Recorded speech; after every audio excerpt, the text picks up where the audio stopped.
el tema de la revelación, cómo les fue en el cuestionario, que era la actividad de esta primera semana.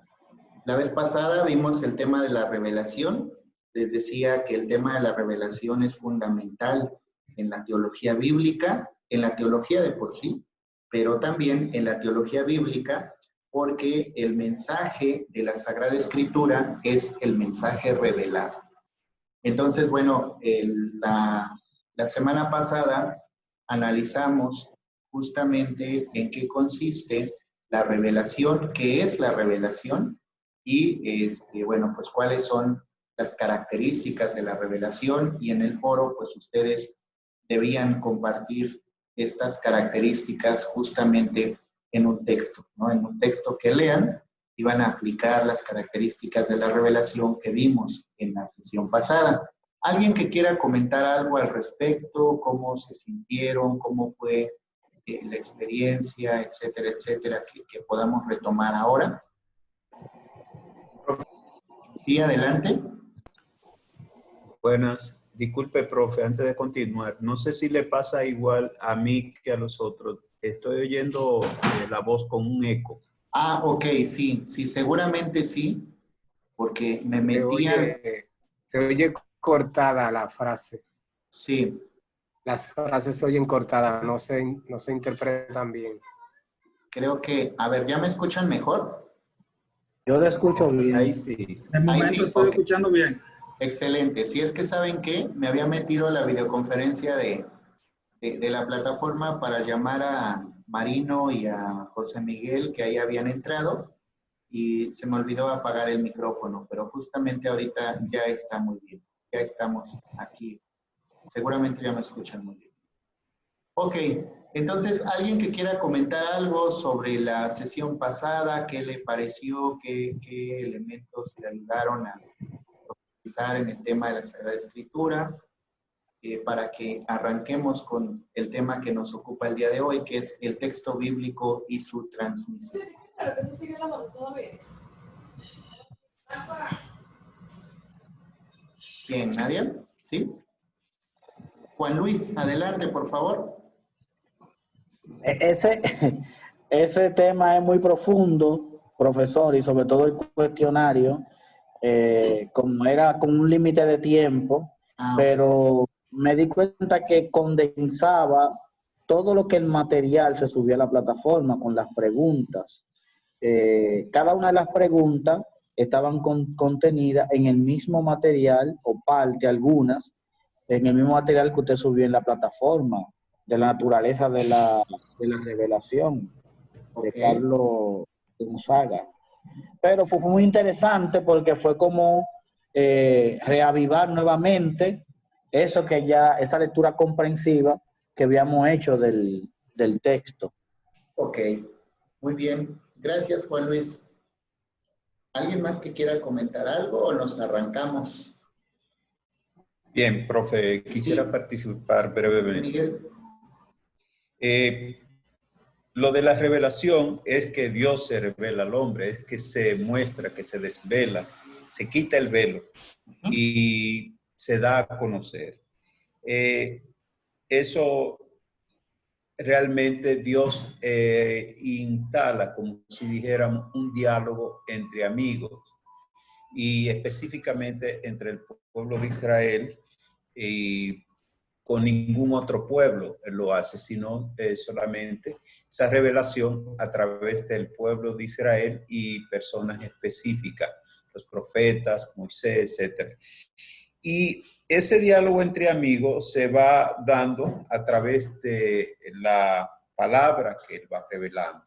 Y en los momentos oportunos, él expresa con unos signos específicos y también con hechos. Y van entendiendo ese hecho tal vez principal que ellos entienden el pueblo judío es la propia liberación del pueblo judío de la esclavitud. Lo ven realmente en ese mismo proceso histórico, en su propia historia, lo ven como un hecho que Dios mismo lo realiza. Entonces, esa parte, ellos la asimilan como que Dios está con ellos y que les sirve de mediador en su vida, en sus situaciones. Muchísimas gracias. Excelente, gracias José Miguel. Ha hecho una síntesis muy interesante de justamente de las características de la revelación que vimos al final de la clase pasada, en el que decíamos que justamente la revelación es histórica, es cristocéntrica, es dinámica, ¿no? Porque se da en los acontecimientos específicos de la historia de un pueblo, es comunitaria también. Bueno, pues eso también nos va a dar luces para comprender lo que hoy queremos saber sobre el texto bíblico y su transmisión. Gracias, José Miguel. Bueno, pues vamos a iniciar. Y digo, si hay algún comentario o algo que quieran ir haciendo, por supuesto que lo pueden levantarme la mano o prender su micrófono y les damos la palabra. Sí, Carlos. Sí, Adelante. sí, profesor. Del texto que hablaba el compañero, que participó primero, Sí. no grabé su nombre. De ese texto también me llama la atención que Jesús se nos muestra, o sea, en la revelación se nos muestra el rostro de Jesús para acercarnos más a Dios, y a través de ese rostro también vemos la presencia de Dios en el ser humano, una persona, un ser cercano, o sea, que no es un Dios que está lejos de nosotros, sino que está siempre muy cerca de nosotros, porque se revela en la persona que está más cercana a nosotros. O sea, que fue un punto que me llamó mucho la atención. Ok, excelente, muchas gracias, Carlos.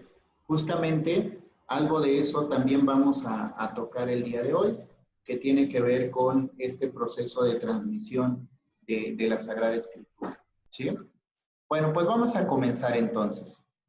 En primer lugar, pues queremos decir que la revelación de Dios para salvarnos no nos ha llegado a nosotros directamente, sino que se ha transmitido de generación en generación en un proceso que vamos a ver más adelante y que finalmente se pone por escrito en un momento determinado de la historia.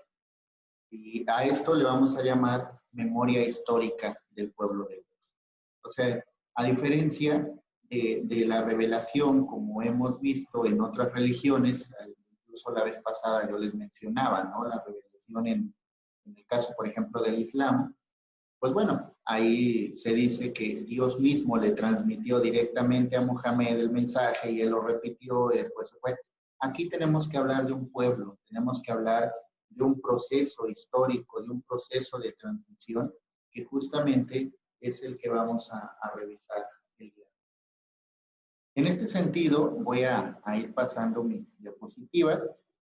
Lo primero que debemos mencionar, lo primerito que debemos recordar es justamente que la palabra Biblia no es un libro, ¿sí? O sea, no es un libro propiamente, sino es un conjunto de libros. Esto es algo que probablemente ustedes digan, bueno, pues esto lo vimos en el catecismo, ¿verdad? Lo vimos en nuestras primeras sesiones de catecismo, que justamente no es un libro, sino que es un conjunto de libros. Ok, está perfecto. Pero este conjunto, decir que es un conjunto de libros va más allá de decir que es un compendio. ¿Sí? Tiene que ver con su formación, con su transmisión, tiene que ver con todo el proceso que ha pasado durante siglos para determinar canónicamente lo que es la Biblia y los libros que integran la Biblia. Por supuesto que entendemos Biblia como el conjunto de libros inspirados por Dios que narran la historia de nuestra salvación y que constituyen el canon bíblico. Ya vamos a hablar del canon bíblico la siguiente semana, ¿sí? Pero este proceso de decir que son conjunto de libros, híjole, tiene que ver con un proceso larguísimo, del cual hoy solamente vamos a mencionar algunos aspectos. Algo muy importante, la Biblia es la memoria escrita del pueblo de Dios. Ya lo decía José Miguel. Dios quiso revelarse y lo hizo en una situación concreta, en un momento histórico concreto y a un pueblo concreto. ¿sí? Primero el pueblo de Israel y después el pueblo cristiano. Entonces, la Biblia es la memoria escrita del pueblo de Dios, ¿sí? Ahí se nos va a descubrir y se nos va a comunicar el plan de salvación de Dios hacia la humanidad. En la Biblia han quedado plasmadas las intervenciones salvíficas de Dios en la historia. Es la historia de la salvación que tiene que ver con todo este proceso de interpretación de los acontecimientos de la historia del pueblo de Israel, en los que Dios ha irrumpido y en los que Dios ha tomado parte. Y que hemos dicho, ya lo vamos a ver también más adelante en el tema de la alianza en el Nuevo Testamento y la alianza en el Antiguo Testamento. En realidad la alianza es el eje conductor, el eje transversal de las Sagradas Escrituras, porque en toda esta experiencia salvífica, en esta experiencia de revelación, en esta historia de la salvación, la alianza tiene un lugar esencial, ¿sí? Ahora, piensen ustedes lo que ya vimos la semana pasada. Antes de ser un texto escrito, la palabra de Dios era acontecimiento, eran obras y palabras. Eso es revelación, lo vimos la semana pasada. La revelación son obras y palabras. Y entonces estas obras y palabras ocurrieron en algún momento, quedaron en la memoria del pueblo, en la memoria colectiva, se transmitieron de generación en generación, y siglos después de transmitirse de generación en generación, alguien las pone por escrito, ¿sí? Entonces, fue todo un proceso muy largo, o sea, pasaron siglos para que la Biblia se llegara a constituir como lo que hoy conocemos, ¿sí? Y eso es justamente lo que hoy queremos analizar. Este cuadrito sintetiza un poco, es un escaneado de un documento que aquí tengo. Sintetiza un poco como todos los elementos de la Biblia. Miren, por ejemplo, voy a permitirme ir subrayando algunas cosas. Tenemos que la palabra Biblia proviene del griego Biblia o libros en plural. También se le llama Sagrada Escritura o Sagradas Escrituras, palabra de Dios escrita, etc. Es el testimonio escrito de la revelación divina a través de obras y palabras que es interpretada y transmitida en la comunidad creyente. ¿Quién es el autor de la Biblia? Pues si bien hubo personas que escribieron los textos bíblicos, los textos escritos, los textos masoréticos, por ejemplo, ciertamente es el Espíritu de Dios o el Espíritu Santo el autor divino de las Sagradas Escrituras. Sin embargo, este autor divino hace uso de los autores digamos que los mediadores son los autores humanos, que son los autores literarios, o sea, los que escribieron, pusieron por escrito esa historia de la salvación, y tenemos múltiples y variados. Algunos los conocemos, otros no los conocemos. Por ejemplo, antes se creía que el autor del Pentateuco era Moisés, que él había escrito todo el Pentateuco. Pero después el mismo Pentateuco nos desmiente eso. No recuerdo exactamente ahorita en qué texto, pero hay un texto en la Sagrada Escritura en el que se narra la muerte y sepultura de Moisés. Moisés no pudo haber escrito sobre su propia muerte y su propia sepultura, ¿verdad? O sea, evidentemente que cuando escribieron ese libro del Pentateuco, Moisés ya había muerto. No pudiera haber narrado la muerte y la sepultura de Moisés, el mismo texto, su mismo autor. Entonces, los autores pueden ser múltiples o variados, algunos son anónimos, algunos son seudónimos, pero el autor divino es fundamental, es el Espíritu de Dios. ¿Cuál es el contenido de la Sagrada Escritura? Pues es la historia de la salvación, que tiene su centro y culmen en Jesús. ¿Cuál es la finalidad? Nuestra salvación y la comunión de vida con Dios y entre nosotros. Aunque son diferentes libros, tienen una unidad por su autor y por su origen divino, y tienen una finalidad, que vamos a ver más adelante. Esto también parece de catecismo, ¿verdad? Son dos grandes partes, las de la Biblia, el Antiguo Testamento, el Nuevo Testamento. Ahorita vamos a ver algunas especificaciones. Son 46 libros en el Antiguo Testamento y 27 en el Nuevo, al menos en la tradición católica. Ahorita vamos a ver algunas particularidades. Sabemos que el Antiguo Testamento se empezó a escribir o se compuso alrededor de los siglos 10 al 1, al primero antes de Cristo. O sea, cuando Jesús nace, ya estaban todos los escritos de lo que hoy integran el Antiguo Testamento. Y en el caso del Nuevo Testamento, pues a partir del siglo primero y segundo después de Cristo, vamos a tener estos primeros textos ya de sus apóstoles, principalmente de Pablo, sus cartas, y después los evangelios. Las lenguas en las que se escribieron, ahorita las vamos a profundizar. El Antiguo Testamento en su mayoría estuvo en hebreo, hay partes en arameo y en griego, y el Nuevo Testamento en griego. Las traducciones, pues también las vamos a ver más adelante, la división y algunas traducciones al español. Ok, esto es como un cuadro que sintetiza y ahorita vamos a ir viendo cada una de las partes de este cuadro. Hay algunos documentos pontificios en los que podemos encontrar directrices para la investigación bíblica, ¿sí? Por ejemplo, tenemos la carta encíclica Providentissimus Deus de León XIII de 1893. Ahí vamos a encontrar orientaciones para la investigación bíblica. En 1943 tenemos la carta encíclica Divino Aflante Spiritu de Pío XII, también con carácter dogmático, es una carta encíclica. La Pontificia Comisión Bíblica escribió De Historica Evangeliorum Veritate en 1964. Digo, esto los pongo para que ustedes en algún momento puedan consultarlos y puedan ver ahí las diferentes directrices que estos documentos aportan para la investigación bíblica. Sin duda alguna, en el 65, la Dei Verbum, que es fundamental, o sea, esa es básica, la debemos tener como libro de texto en la interpretación bíblica. También tenemos el documento Interpretación de la Biblia en la Iglesia de la Pontificia Comisión Bíblica en 1993. Y en el 2001, el pueblo judío y las Sagradas Escrituras en la Biblia cristiana. También Benedicto XVI nos aportó la exhortación apostólica Verbum Domini, muy valiosa en el 2010, y la inspiración y la verdad en la Sagrada Escritura de la Pontificia Comisión Bíblica en el 2014. Ahí tenemos todo este repertorio de documentos donde podemos obtener las directrices en la investigación bíblica. Algunos de estos documentos incluso están en la plataforma porque se les han recomendado para que ustedes los vean. Bien. Vamos a pasar entonces un poquito a analizar el texto bíblico, ¿sí? En primer lugar, tenemos que especificar que la escritura tiene una fuerte relación con la tradición.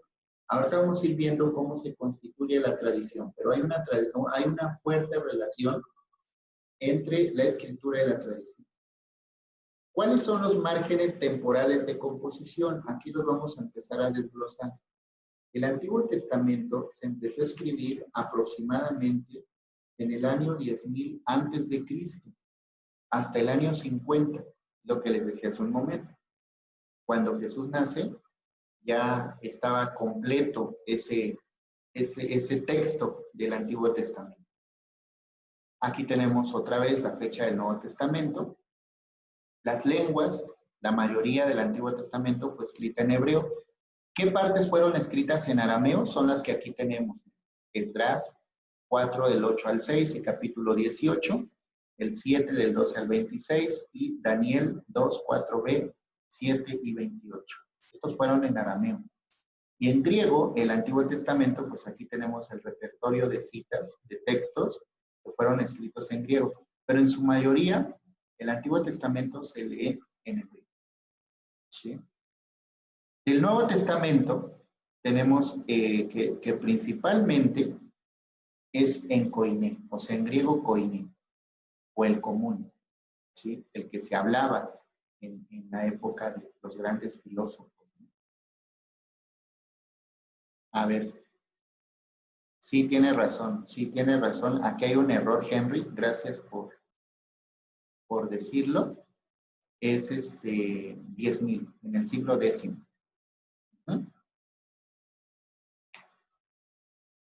Bien.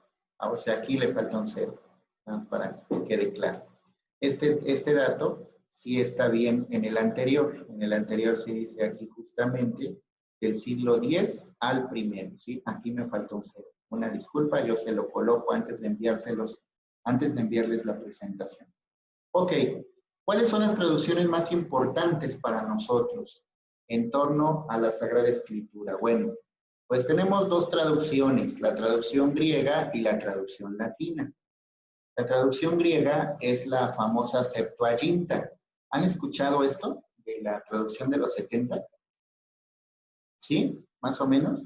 Ok. Dice Juan Luis que sí, no sé si los demás. Bueno, a quienes veo, por lo menos. ¿Sí, va? Yo creo que poco la que he escuchado eso, la Septuaginta. La Septuaginta, sí, muy pocos. Ok. Pero vamos a algunos, ¿no? Ok.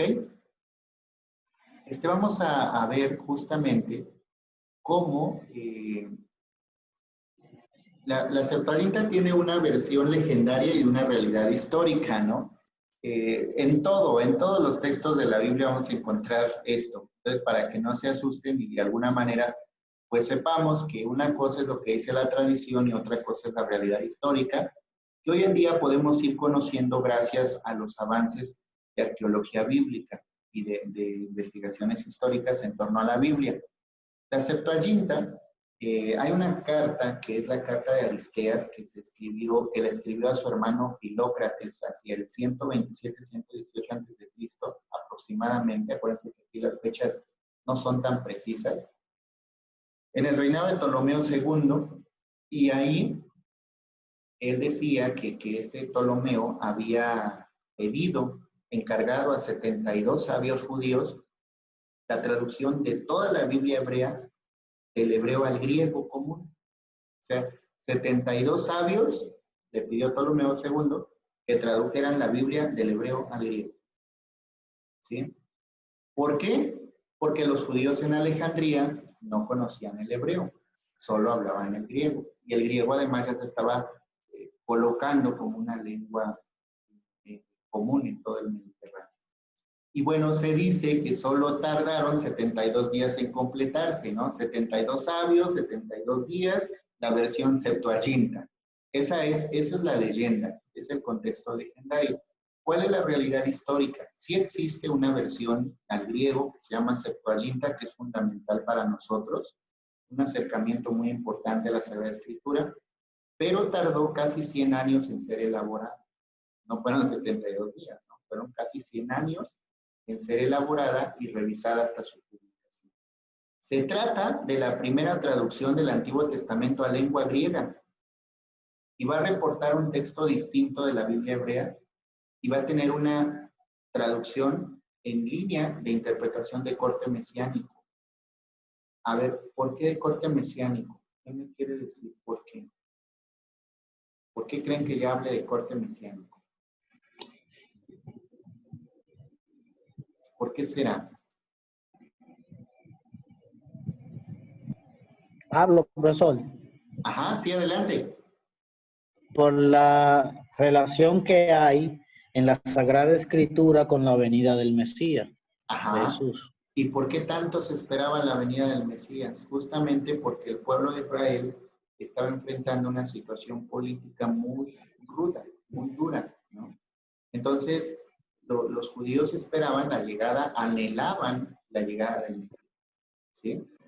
Esta traducción va a ser referente para todos nosotros, porque ahí, digamos que es como la primera traducción completa, como el primer compendio que vamos a encontrar en la historia de todos estos textos, y en el que, por cierto, ya va a haber 39 libros protocanónicos, los 7 libros deuterocanónicos, 5 apócrifos, 1 de Esdras, 3 y 4 de Macabeos, Odas y Salmos de Salomón, y los fragmentos griegos deuterocanónicos de Esther y de Daniel. De algunos incluso nosotros ni siquiera los conocemos, como 3 y 4 de Macabeos, Odas y Salmos de Salomón, pues no están en nuestras Biblias, ¿verdad? Pero sí están en la traducción de la Septuaginta. Es un acercamiento muy importante a las Sagradas Escrituras desde la versión griega. Y luego, ¿cómo pasó al latín? Bueno, pues aquí a la versión latina vamos a llamarle Vulgata, se va a abreviar BG. La Vulgata es la traducción de la Biblia de los originales al latín y la realizó San Jerónimo. Por eso San Jerónimo se le llama el padre de la Sagrada Escritura, no el autor, sino como el padre, el gran promotor. Y septiembre es el mes de la Sagrada Escritura porque ahí se celebra a San Jerónimo. San Jerónimo tenía todo un equipo de especialistas que realizó la traducción al latín. Se va a llamar Vulgata porque es divulgada y difundida entre el pueblo, ¿sí? El Concilio de Trento va a decir que esta es la Biblia auténtica, como un texto normativo. Bueno, entonces tenemos dos versiones, Septuaginta en griego y la Vulgata en latín, ¿sí? ¿Cuándo se pasó del latín a las lenguas vernáculas? A ver, ¿quién se acuerda? ¿Cuándo pasaron las traducciones del latín a las vernáculas? ¿Nadie se acuerda? A partir del, sí, a partir del Concilio Vaticano II. A partir del Concilio Vaticano II. Sí, de manera oficial, sí. En la iglesia de manera oficial, sí. Cuando se abren las puertas a la evangelización, al conocimiento de la Biblia y se permiten las traducciones. Pero antes, hacia el siglo XVI, acuérdense que... Sí. Con el lanzamiento de la imprenta, es que entonces ya se comienza la reproducción, siglo XVIII, siglo XVII, con la industrialización de la edición, entonces ya ahí se comienzan a hacer las diferentes traducciones de la Sagrada Escritura. Ok. José Miguel. Profe, sí. Sí. Recuerdo que el Alfonso X fue el que tradujo hizo la primera Biblia en español, pero no recuerdo exactamente el año, el siglo. Y después, por 1600, creo, la Reina Valera, por ahí, entonces. Sí.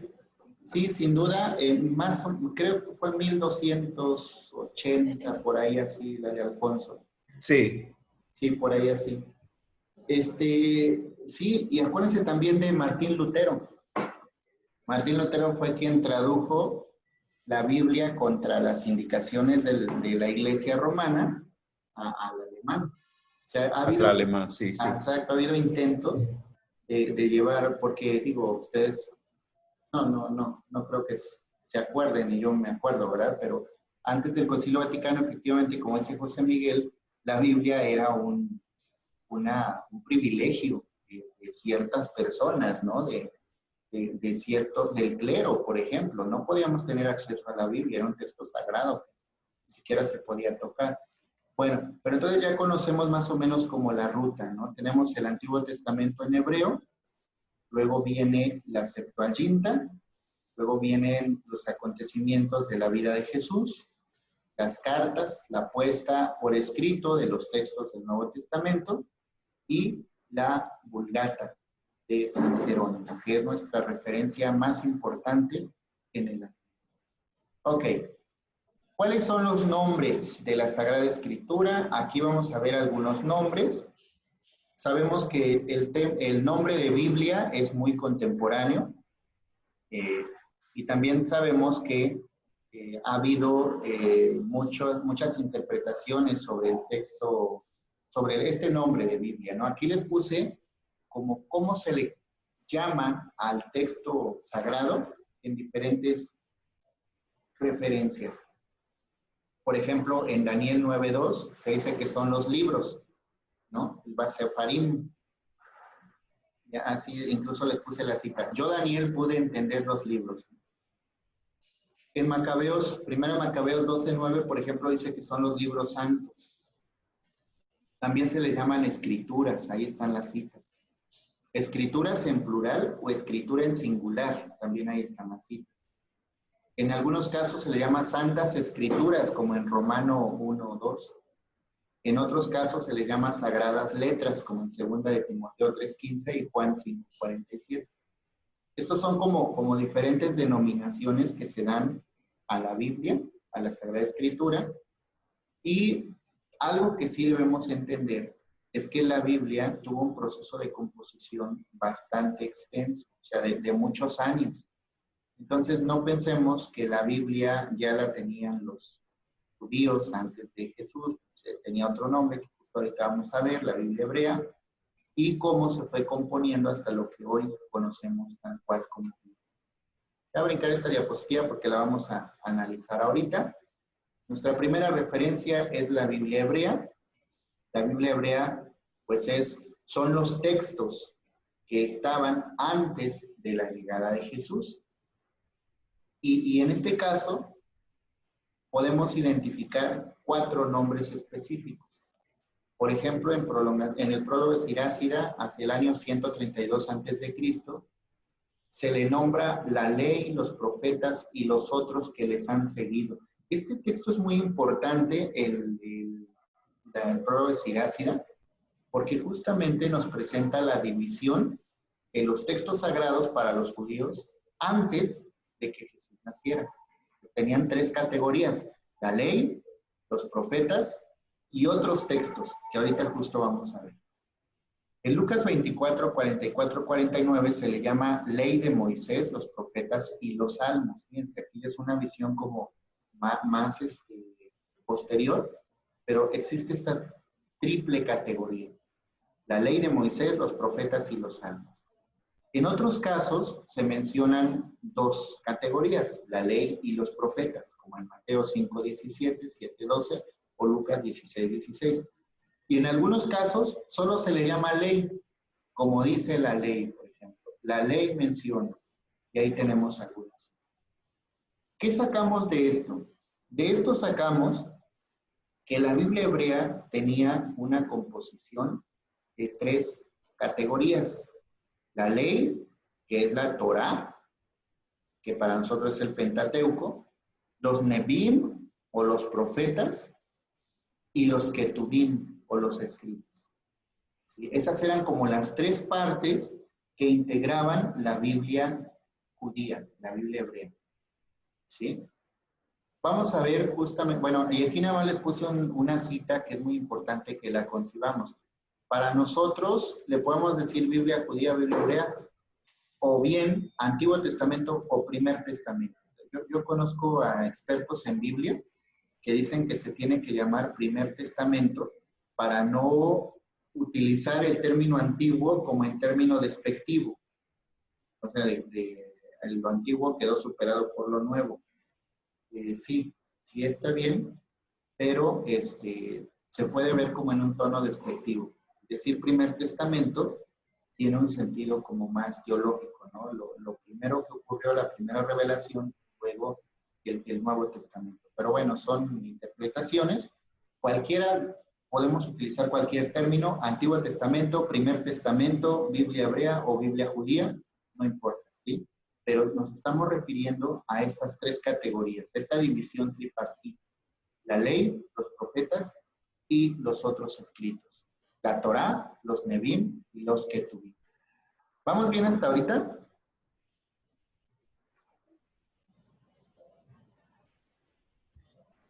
¿Sí? Sí, profe, muy bien. Ok, aquí está la clasificación de la Biblia hebrea. Antes de que existiera, por supuesto, el Nuevo Testamento. ¿Sí? 24 libros, a veces se cuentan solo 22. Que refieren justamente a las 22 letras del alefato hebreo.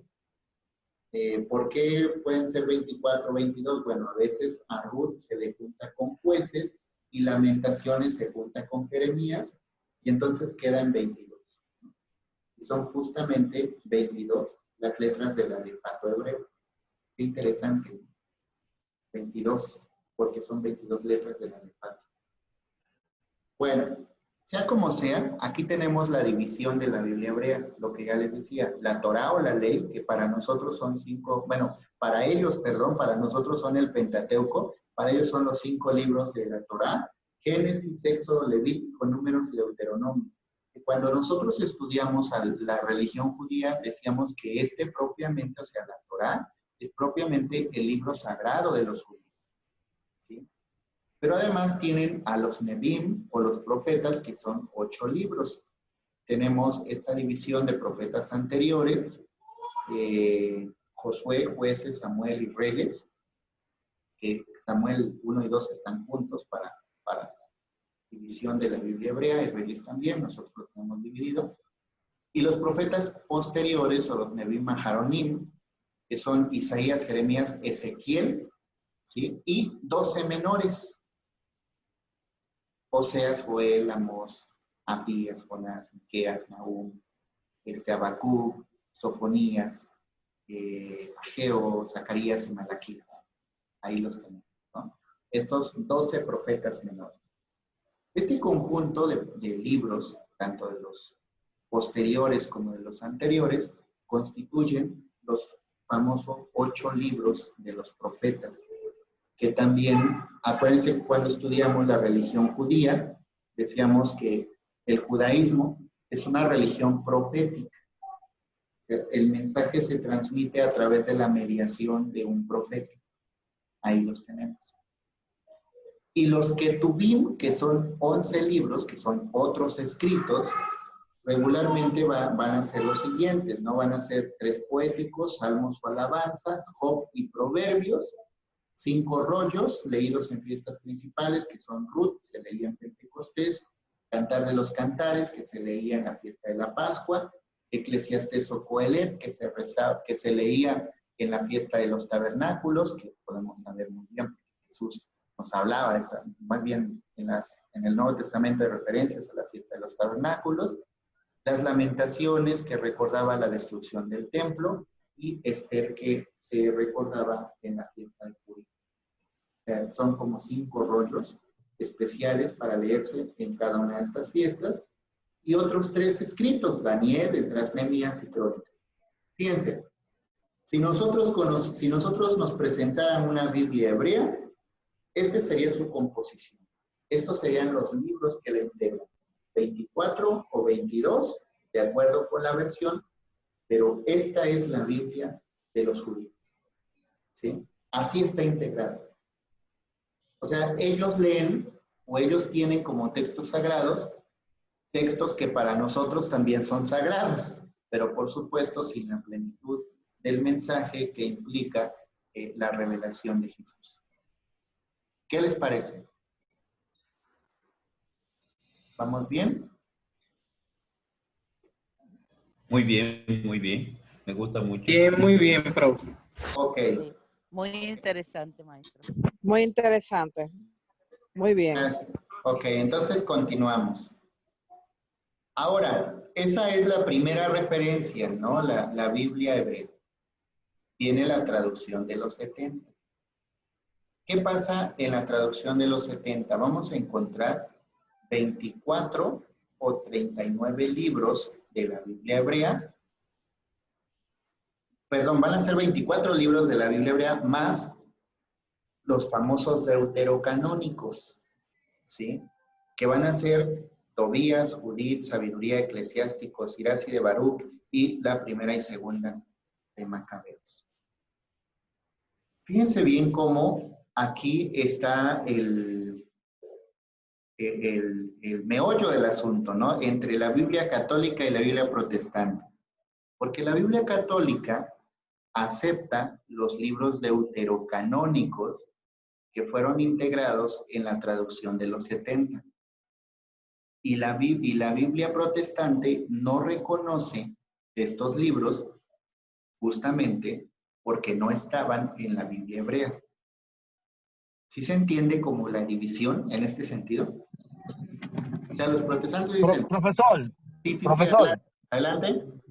Disculpe, sería bueno que ahí, como está hablando sobre la cuestión del canon, sobre la traducción de los protestantes y la traducción católica, no sé, sería bueno que se especifique de que nosotros como católicos nos regimos por el canon hebreo y los protestantes por el canon judío.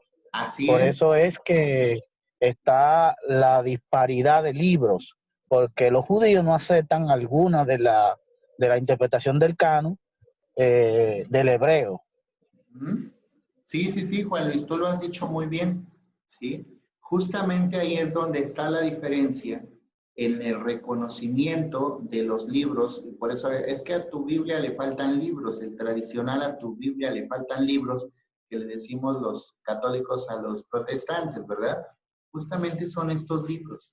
O sea, ¿cómo nos guiamos por el canon o judío, el canon hebreo o el canon griego? O sea, es esta aquí está el origen de ese conflicto, ¿no? Que puede decirse así, que existe entre las Biblias católicas y las Biblias no católicas. Bueno, vamos a ver un poquito esto y ahorita vamos a ir profundizando algunas cosas, ¿no? Entonces tenemos aquí, por ejemplo, que en la Biblia griega vamos a tener una doble división o categoría. Vamos a tener libros de legislación e historia. Los de legislación, así se les llama en esa traducción.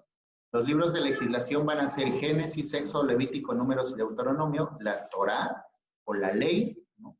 Aquí ya tiene otro nombre, los libros de legislación. Y vamos a tener los libros históricos. Esta clasificación que actualmente para nosotros es muy importante, ¿no? Que tiene que ver con todos estos que relatan los acontecimientos históricos del pueblo de Israel. Josué, Jueces, Ruth, los libros de los reinos, que son Primera y Segunda de Samuel, Primera y Segunda de Reyes. Puedo chatear también. Ay, escucho una voz por ahí. Voz. Pero no bien, porque tú no fuiste. Es que tú lo que le cae encima. Tú no... Escucho una voz, no sé quién sea. Ok, creo que ya. Ah, es Ana. Ana, perdón, ya te silencié. Ok, entonces tenemos los paralipómenos, que son Primera y Segunda de Crónicas, Esdras 1, que se considera apócrifo, Esdras 2, Esdras Nehemías, Esther, fragmentos griegos deuterocanónicos, Judí, Tobías, Macabeos, son los libros de historia.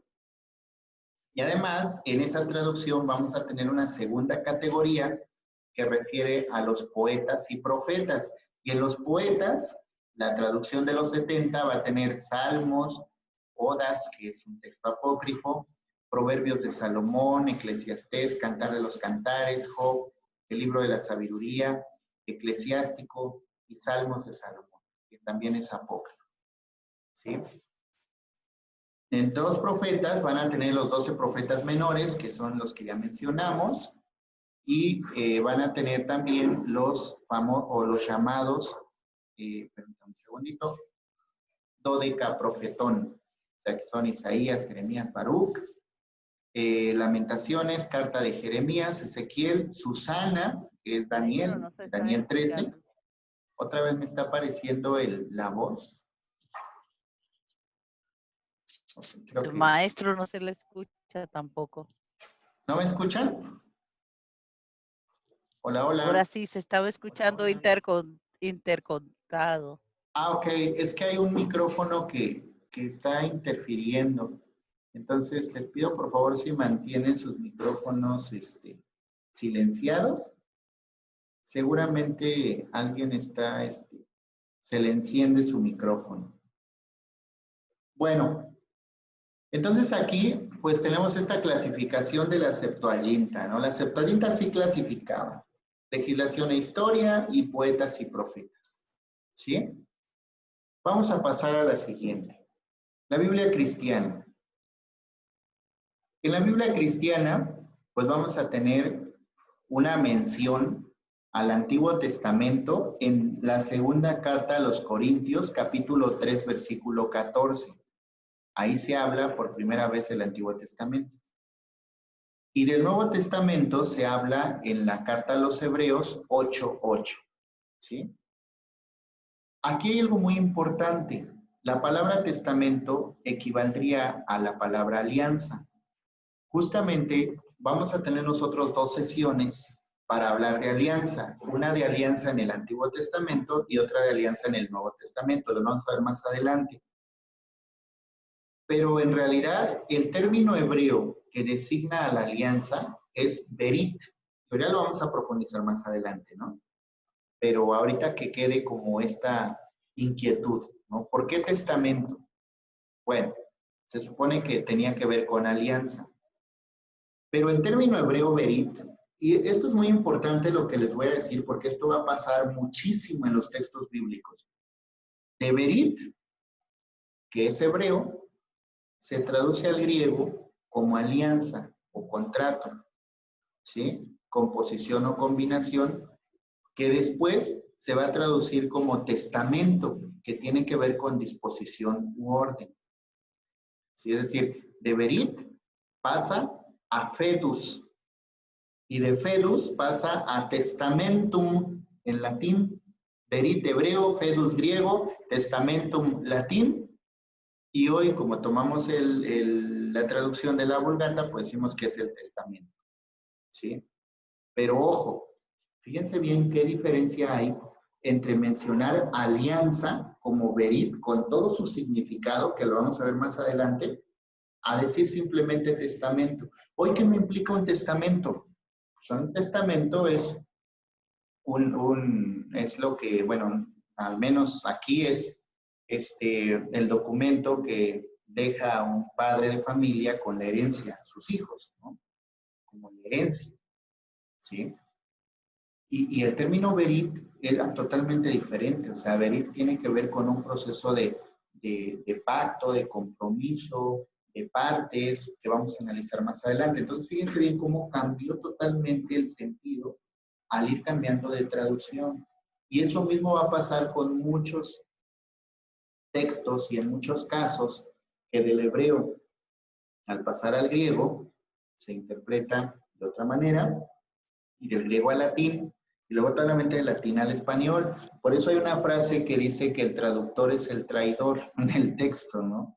Porque trata de identificar o hace una interpretación primero y luego identifica un término que no siempre se corresponde con la idea original y va perdiendo muchas veces su sentido, ¿sí?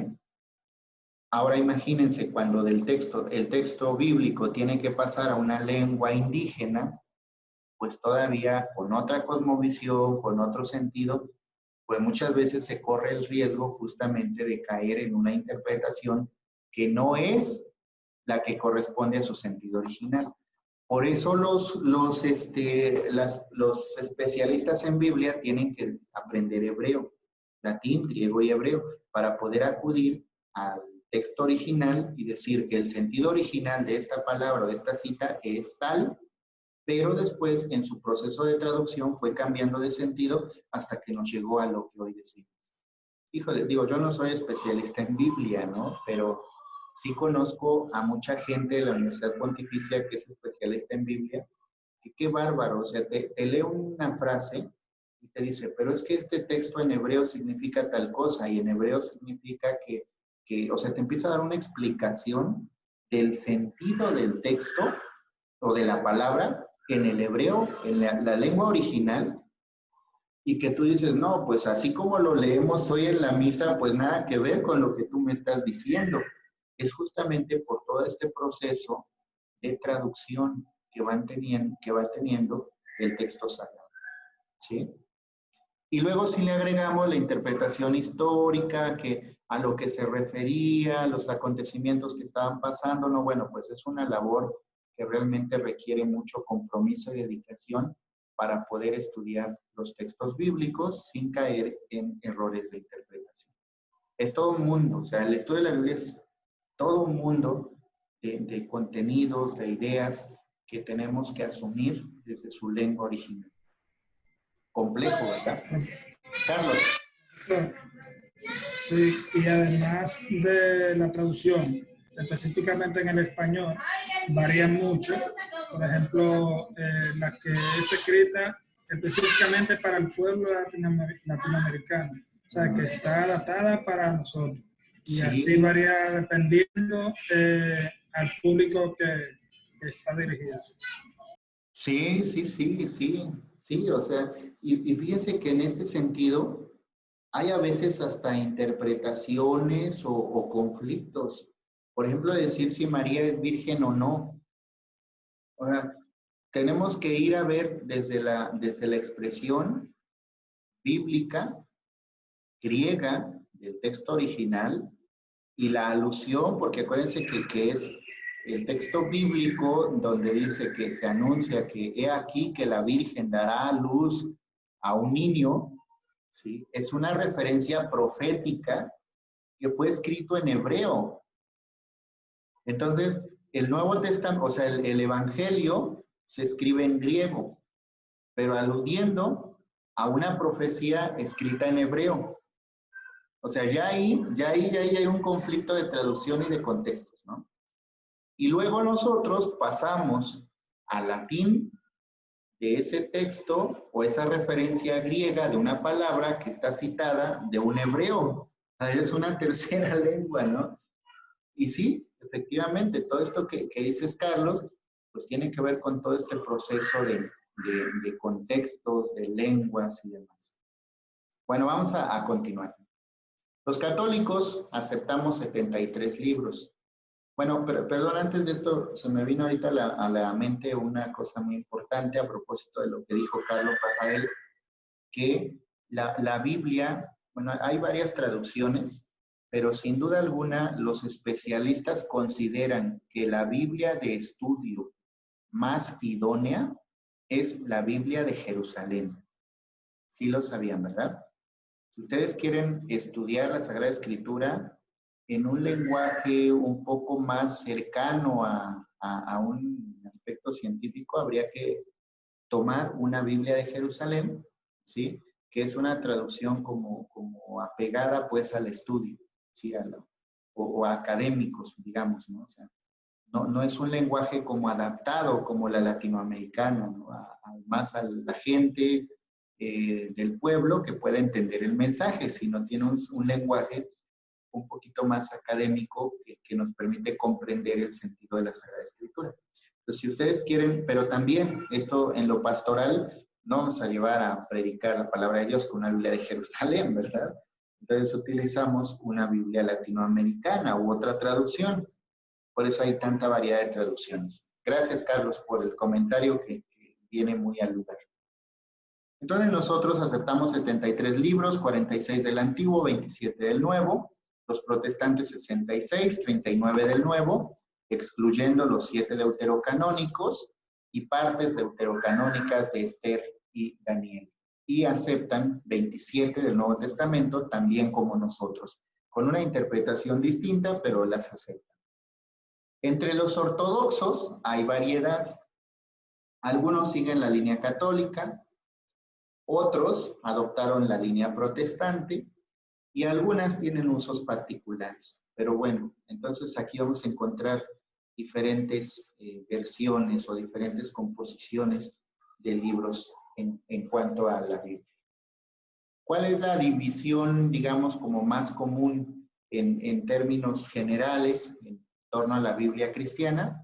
Pues hay 21 libros históricos o narrativos, en el que está incluida, por supuesto, el Pentateuco, aquí los tenemos. 7 libros didácticos o poéticos, aquí los tenemos. 18 libros proféticos, acá están. 5 libros históricos o narrativos, que aquí están los 4 evangelios, que algunos los ponen por separado. 21 libros didácticos, tienen que ver con cartas. Y un libro profético, que es en el Nuevo Testamento, el libro del Apocalipsis. ¿Sí? Es una clasificación como muy genérica. Por supuesto que ya aquí tenemos por los evangelios, las cartas de Pablo, las cartas apostólicas, etc. Bueno, ¿cómo surgió esta división en capítulos y versículos que hoy utilizamos? Aquí tenemos justamente este proceso de división, ¿no? Sabemos que ya desde antes hubo varios sistemas que nos permitía acercarnos a las Sagradas Escrituras. Incluso los judíos tenían sistemas de lectura, pero viene un proceso en el que dicen, bueno, pues para ubicar mejor un texto en la Sagrada Escritura, pues vamos a dividir primero en capítulos y luego se divide en versículos, ¿no? Tenemos, por ejemplo, aquí la referencia, Esteban Langton, arzobispo de Canterbury, había sido, pues, gran canciller, es como no es rector, es como el que está por encima incluso del rector de la Universidad de París. Él dividió el Antiguo Testamento y el Nuevo Testamento en capítulos, ¿no? Sobre el texto de la Vulgata, seguramente hacia 1226, y de ahí, pues bueno, ya viene esta tradición. Pero fue Roberto Estienne, un impresor protestante, de quien proviene la actual división en versículos del Nuevo Testamento desde 1551. En 1555 hizo la edición latina de toda la Biblia y ya incluyó los versículos, ¿no? En el Antiguo como en el Nuevo Testamento. Sí, aunque sí está considerado pues toda una tradición, o sea, ya había ciertas divisiones antes. Y desde entonces, fíjense, desde 1555, estamos utilizando justamente esta división de capítulos y versículos, ¿sí? Muy apropiada, por cierto. ¿Cuál es el proceso de composición? Bien, en primer lugar, este esquemita que tenemos aquí es muy importante. En primer lugar, ocurre la revelación. Hay obras y palabras. Dios irrumpe en la historia, hay un acontecimiento histórico que es interpretado como la acción de Dios en la humanidad, ¿sí? Es la revelación propiamente. ¿Se acuerdan de esto? ¿Se acuerdan del triangulito que les puse la semana pasada? Este triángulo de la revelación. ¿Alguien se acuerda? ¿Quién me lo puede recordar o mencionar para que lo retomemos? ¿Se acuerdan cuál era el triangulito? ¿El triángulo de la revelación? ¿O ya no se acuerdan? La trilogía. Palabra, obra, palabra. Ajá. Ahí se vino. Bien. La palabra, obra, palabra. ¿Y en qué consistía cada una? A ver, ¿quién se acuerda o quién nos lo quiere relatar? La palabra, sí, buenas. Sí. La palabra que anuncia la obra, la acción, y luego la obra en sí, el hecho, y luego del hecho, la palabra que refiere, retoma de nuevo y explica el acontecimiento. Así es. Lo recuerda, lo retrae y lo explica. Así es. Gracias, Marino. Efectivamente, esta trilogía o este triangulito, este esquemita que les puse, hay una palabra que anuncia, hay un suceso que cumple lo anunciado, y luego hay una palabra que reinterpreta el suceso con base en el anuncio. Esta trilogía. Ok, vamos a acordarnos de esta trilogía para mencionar el proceso de composición de la Sagrada Escritura. ¿Sale? Primero hay una revelación, hay obras y palabras. Después hay un suceso, hay un acontecimiento. Este acontecimiento se va recordando en la memoria de los individuos y luego de la colectividad y se va transmitiendo de forma oral. Un clarísimo ejemplo de esto es por ejemplo, cuando dice este enunciado que dice, yo era un arameo errante y caminé, fui llamado y fui llevado a Egipto y luego me liberaron de la esclavitud y pasé por el desierto y me entregaron la tierra prometida, ¿no? O sea, todo este relato de acontecimientos, o por ejemplo la misma Pascua. En la misma Pascua se celebraba el acontecimiento de la liberación de la esclavitud y antes de comer el corderito se recordaba el suceso, ¿no? O sea, el Señor pasó en medio de su pueblo y nos liberó de la esclavitud de Egipto y nos acompañó por el desierto durante 40 años hasta entregarnos la tierra prometida. Esa es transmisión oral. Los niños van a... Profesor. Sí, Ofelia. Perdón. Perdóneme, ¿Sí? Maestro. Adelante. No sé si me escucha, pero yo de todo lo que usted va diciendo le oigo una o dos palabras, las otras se me van cortando. Ok. Parece que el internet de usted tiene problemas porque yo estoy escuchando bien. ¿Sí están escuchando bien? ¿Los demás? A ver, escuchando bien. ¿sí? En el caso mío, Sí, yo estoy escuchando bien. Escucho bien. Yo escucho bien. Estoy escuchando bien, profesor. Excelente. Entonces sería, le vamos a decir a la hermana Ofelia que probablemente es su internet. A ver si puede reiniciar, hermana, si me escucha, reiniciar para poder ver si reconecta y si ya me puede escuchar. ¿Sí? Ok, entonces primero se da la transmisión oral y esta transmisión oral se va a convertir en una tradición. Cuando hablamos ya de tradición del pueblo es porque se ha asimilado el relato acontecido en una transmisión oral y que ya forma parte de un ritual, de un proceso ya más integrado, donde hay rituales, donde hay lecturas, donde hay textos, donde hay ciertas cosas que se hacen recordando el acontecimiento y se convierte entonces en una fiesta como la Pascua, ¿no? Acuérdense cuando los judíos van al templo a celebrar la Pascua, pues son miles de judíos que van con su corderito a sacrificarlo en el templo. ¿Sí? Entonces ya es una tradición del pueblo. Entonces llega un momento, pero mucho tiempo después, cuando se pone por escrito. ¿Sí?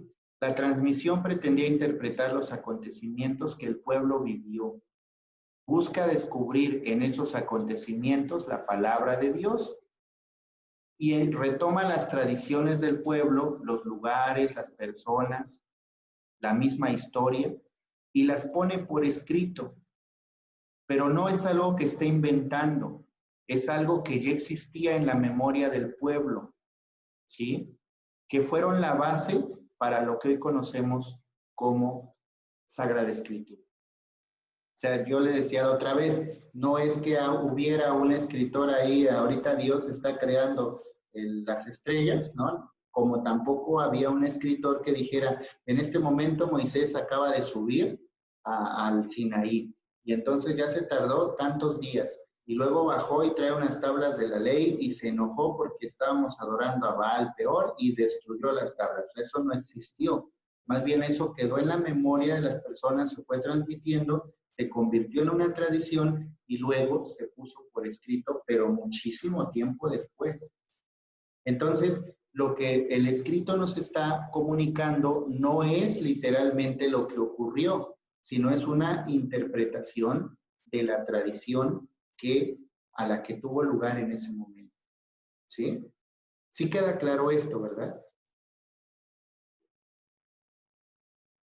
¿Sí?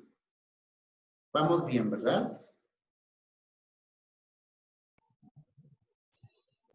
Ok. Está claro. Excelente. Igual me pueden ir contestando en el chat. Entonces, vamos a hablar ahora sobre el autor.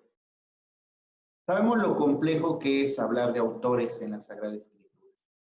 Del lado izquierdo tenemos la concepción de autor en la actualidad. El autor, estamos acostumbrados a conocer el nombre del autor, su formación, cuándo lo escribió. A veces el autor no quiere reflejar su identidad y usa un seudónimo, pero no es tan difícil llegar a la persona que está detrás del seudónimo, ¿verdad? El texto está realizado, tiene un autor, está publicado y eso es lo que siempre buscamos en los textos, en los libros actuales. En el caso de la Sagrada Escritura, no podemos aplicar este criterio de análisis. No podemos decir, a ver, yo quiero saber quién es el autor de este libro, porque para empezar, por revelación y por fe, sabemos que el autor es divino. El inspirador es divino, hay un autor material que pone por escrito el contenido de la tradición, por supuesto, pero en la Sagrada Escritura no hay un concepto individualista de autor. Es más, ni siquiera el autor escribió para ser famoso, ¿no? O sea, ni siquiera el autor escribió para ser recordado, sino que él solamente fue un recopilador de las tradiciones que puso por escrito el elemento que se tiene que recordar o que se tiene que transmitir ahora por escrito. ¿Sí? Entonces, hay una dimensión comunitaria y social bastante remarcada en los textos bíblicos. O sea, Por ejemplo, es una de las cosas que vemos en el Evangelio de Juan. Por ejemplo, la pregunta eterna es, ¿lo escribió Juan el apóstol de Jesús o la comunidad que formó Juan? Una pregunta compleja, ¿sí? ¿Es Juan el más joven de los discípulos de Jesús el que se sentó a escribir, o más bien lo escribió una comunidad juánica que le atribuyó la autoría a Juan para darle cierta autoridad al texto? Entonces, no podemos aplicar el criterio de autoría como en los textos actuales, en los libros actuales, a los textos de la Sagrada Escritura, ¿sí? Podemos decir en la Sagrada Escritura que el autor se perdía en su escrito, o porque muchos otros intervenían. Por ejemplo, en el caso de la Torá, tenemos 4 tradiciones convergiendo en un mismo texto. La tradición sacerdotal, la tradición yavista, la tradición eloísta. Sí, entonces estas tradiciones están convergiendo ahí y es muy difícil que tú así a primera vista distingas cuál es de la tradición sacerdotal y cuál es de la tradición yavista y cuál es de la tradición eloísta. Sin embargo, por eso hay 2 relatos de la creación y hay 2 relatos de la creación del hombre. Son de 2 tradiciones diferentes, pero están integradas. Otros intervinieron en la redacción, o porque no existía ese interés individual de, yo quiero aparecer en la historia como el autor del Génesis, o del Éxodo, del Levítico, de cualquier otro libro. Entonces, no podemos aplicar el criterio de autoría a la Sagrada Escritura como lo aplicamos en el caso de los libros actuales. Se trata de una autoría diferente, en una cultura diferente, en un contexto diferente. Y bueno, pues vamos a encontrar entonces el anonimato, la pseudonimia, muy frecuentemente en los textos bíblicos. ¿Sí? Ok. Bien, bueno, pues con esto podemos terminar esta sesión. No sé si tienen alguna pregunta, algún comentario, algo que quieran ustedes abordar.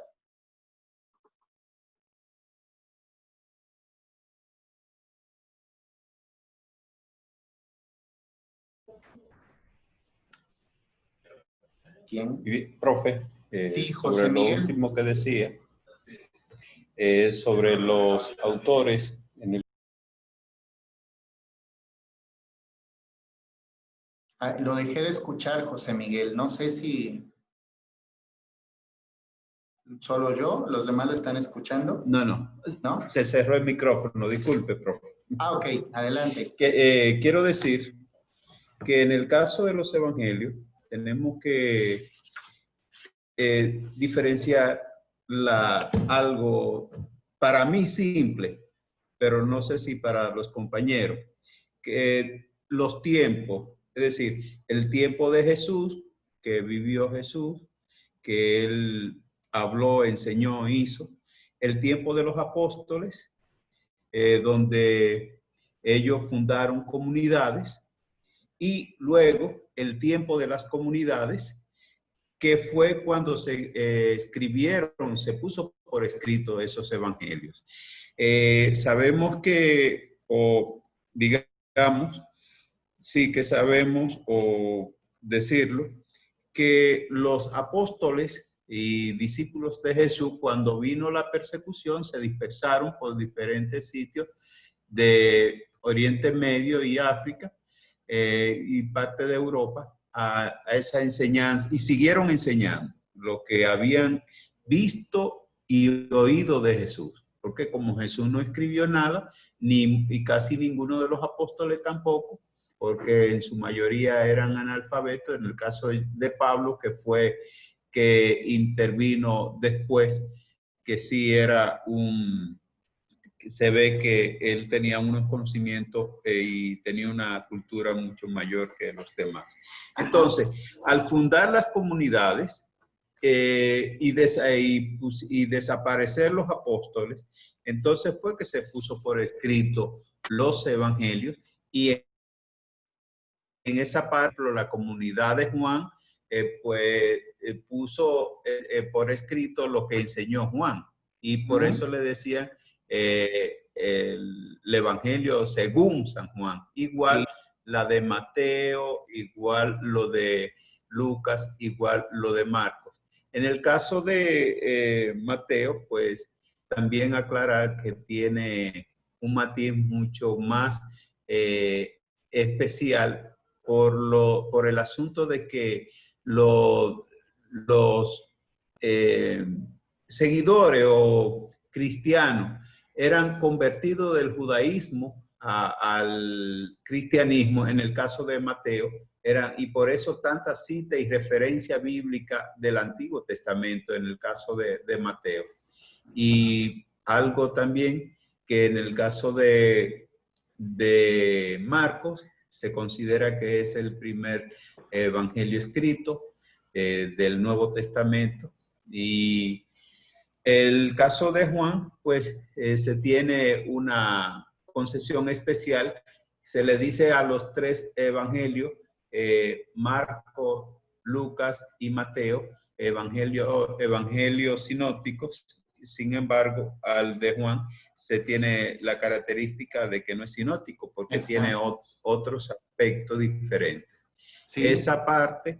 Y yo creo que la transmisión de la revelación, pues, ha hecho esa misma especie de transmisión de que Dios quiso a través de Jesús y los apóstoles. Exacto, muy bien. Muchas gracias, José Miguel, por tu aporte. Efectivamente, aquí, pues desafortunadamente por el tiempo no nos es posible como ahondar, profundizar ahora sí que profundizar en esta información que vamos revisando, pero sí, tiene toda la razón. Hay todo un proceso de composición que igual y vamos a poder ir viendo un poquito en la sesión que viene en el canon, cómo se da este proceso de composición y cuáles son los criterios de canonicidad, que son justamente el tema la siguiente sesión que vamos a tener la próxima semana. ¿Cómo se determinó la inspiración divina en los textos bíblicos, la autoría divina? Y esos son temas que van a ser definidos a partir de las orientaciones del magisterio y a partir también de todo un proceso de discernimiento comunitario, de discernimiento eclesiástico en este caso. Pero sí, muchas gracias por el aporte, José Miguel. ¿Alguien más que quiera comentar algo ya para ir cerrando, terminar con esta sesión?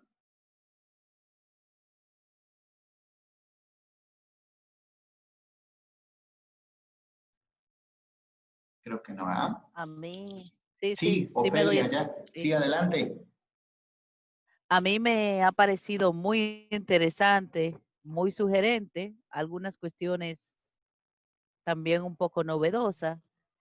Eh, creo que pudiéramos hacer el esfuerzo por participar un poquito, porque la riqueza de este grupo, maestro, es que hay personas que no son de la religión católica y eso nos da un aporte a los católicos. Y también que hay diversidad en la preparación, o sea, tenemos laicos que no tienen ninguna preparación filosófica ni teológica, que es la primera vez, su primera aproximación a una teología. Y tenemos teólogos. Entonces, creo que esa riqueza pudiera ayudarnos a que el grupo se nutriera o nos nutriéramos unos y otros. Y quiero motivar al grupo de laicos que no tienen la preparación teológica y filosófica también a participar, a preguntar, a dar su opinión y no sentirse frente a teólogos y filósofos, a sacerdotes y religiosas consagradas, como dicen en México, agüitado, que no se sientan como al menos. Sí, sí, claro, claro. Que participen, que pregunten, no importa que sean preguntas que a ustedes les parezcan tontas. Para eso estamos aquí, para participar y realmente la motivación de la Vicaría de Pastoral para esta especialización para esta maestría fue el laicado, que no tiene ningún tipo de fundamentación ni bíblica, ni teológica, de nada. O sea, este curso se montó para ustedes. Entonces, en ese sentido, quiero motivarles, porque la idea de nosotros como vicaría es que quienes estén en las aulas impartiendo la clase de formación integral, humana y religiosa tengan una fundamentación. Entonces, en Excelente. ese sentido, sí me gustaría que participaran, porque si no, no llenaría el cometido de la vicaría. El curso me parece muy bueno, yo trato de participar menos. Hoy quise hacer una participación más amplia, pero en este sentido de motivación a los que no son sacerdotes, ni teólogos, ni filósofos. No quiero que los demás entonces entiendan que yo no quiero que participen también. Claro, Claro ¿no? que sí, pero... Excelente, ¿no? Todos los aportes son bienvenidos y qué bueno que menciona eso, ¿no? Para justamente valorar la diversidad de opiniones y de formaciones en este proceso, ¿no? Sí, con todo gusto secundo pues lo que dice la hermana Ofelia, y por supuesto ven que incluso yo me voy deteniendo como a cada rato para darles estos espacios, ¿no? De que ustedes retomen, de que ustedes pregunten, de que ustedes aporten. Y bueno, así lo he hecho y así lo voy a seguir haciendo, ¿no? Como dar la pauta, dar el contenido y detenerme para que ustedes también puedan ir realizando las intervenciones, ¿sí? Bueno, pues el día de hoy tenemos que cerrar porque ya son las 8:21, pero pues nos vemos entonces el próximo martes a la misma hora y vamos a ver justamente los criterios de canonicidad en la Sagrada Escritura, que son los determinantes para que hoy por hoy tengamos una estructura de Sagradas Escrituras que nos permita acercarnos al texto sagrado desde determinadas orientaciones magisteriales. Bien, pues les agradezco muchísimo. Nos seguimos viendo ahí por el chat, por la plataforma. Nos vemos el próximo martes. Bien, gracias, profesor. Gracias. Buenas noches. Hasta luego, nos vemos. Adiós.